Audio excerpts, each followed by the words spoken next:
मंत्र एक प्रकार से ईश्वर का आह्वान है, जिसमें पवित्र शब्दांश या शब्दांश का समूह सम्मिलित होता है। जब किसी मंत्र विशेष को उसकी पूरी लय, भक्ति भाव और विचार व कर्म की शुद्धता के साथ उच्चारित किया जाता है, साथ ही जब मंत्र को उसके सही तरीके के साथ ध्वन्यात्मक और शुद्ध व्याकरण के साथ बोला जाता है, तो ऐसे में उस मंत्र की शक्ति का आभास होता है।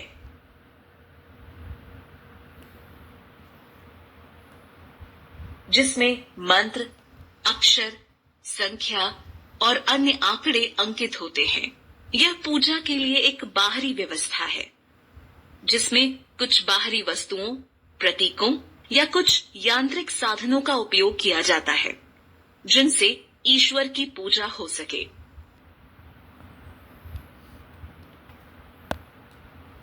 तंत्र विधि के अंतर्गत एक साधक को पूर्ण रूप से अपनी बुद्धि और शरीर का भौतिक साधन के रूप में प्रयोग करना होता है, जिसकी मदद से वो दिव्यता का अनुभव कर सकता है। यह शरीर और मन मिलकर निम्न आत्म का गठन करते हैं, लेकिन दोनों मिलकर अपने लक्ष्य को भेद सकते हैं। ऐसा योग्य गुरु के मार्गदर्शन में ही करना चाहिए।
महर्षि वाल्मीकि जी ने संस्कृत में पवित्र महाकाव्य रामायण की रचना की थी, जिसमें 24,000 मंत्र व अनेकों छंद शामिल थे।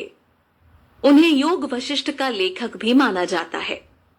ऐसा माना जाता है कि नारद जी ने भगवान राम की कहानी वाल्मीकि जी को सुनाई थी। तत्पश्चात भगवान ब्रह्मा द्वारा उनके स्वप्न में निर्देशानुसार उन्होंने रामायण को संस्कृत में लिखा। रामायण को तब सबसे पहले उनके शिष्यों लव और कुश को पढ़ाया गया, जिन्होंने राम दरबार में जाके इसे प्रस्तुत किया।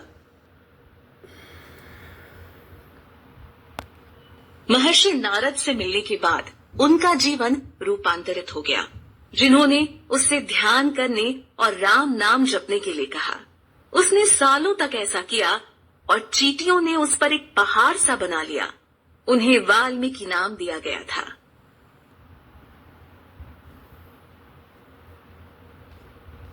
वाल्मीकि जी एक सुंदर स्वच्छ पानी की नदी में स्नान करने वाले थे।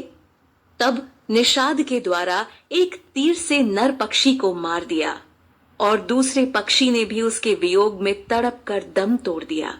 इस घटना ने उन्हें क्रोधित कर दिया और उन्होंने अनायास श्राप दिया और संस्कृत में कुछ शब्द कहे। मां निषाद प्रतिष्ठाम त्वम गमः शाश्वती समाह यत क्रौंच मिथुना देक मवधि काम मोहितम। आपको आने वाले युगों में कोई आराम नहीं मिलेगा, जैसा कि आपने प्यार में रत एक निर्दोष पक्षी को मार डाला। यह संस्कृत में उनका पहला श्लोक माना जाता है। महर्षि वाल्मीकि।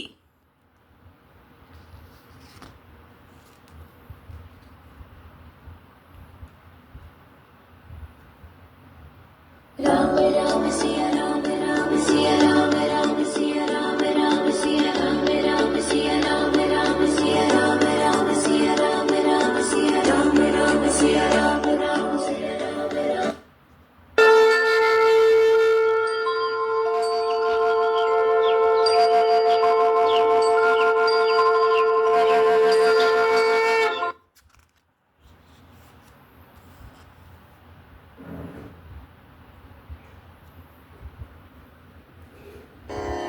लोका समस्ता सुखिनो